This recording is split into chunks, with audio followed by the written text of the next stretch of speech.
Bonjour à toutes.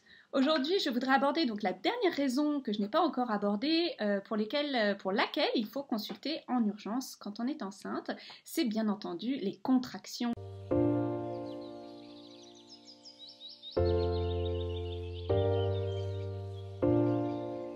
Alors, je pense que vous avez toutes déjà entendu parler des contractions.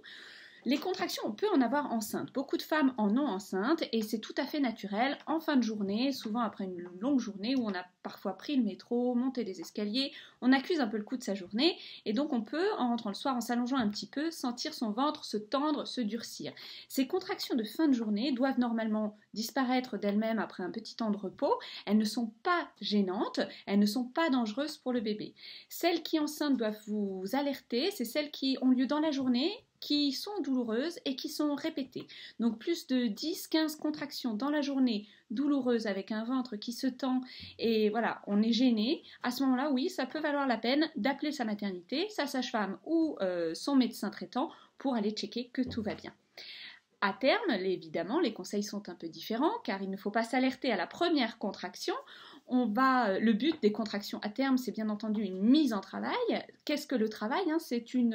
C'est la dilatation du col sous l'effet de contractions. Voilà. Donc il va falloir attendre que ces contractions soient régulières, douloureuses, pendant au minimum 2 heures de temps avant d'aller à la maternité.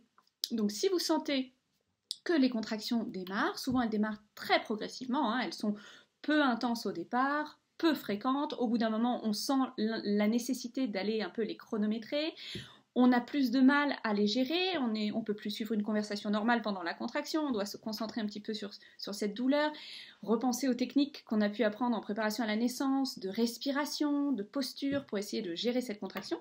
À partir de là, donc on chronomètre, on essaie de tenir au maximum, on peut éventuellement prendre un bain, appliquer tous les conseils qu'on verra sur la gestion de la contraction et de la douleur de la contraction, et on essaye de tenir comme ça pour que le col ait le temps de bien se dilater avant qu'on aille à la maternité.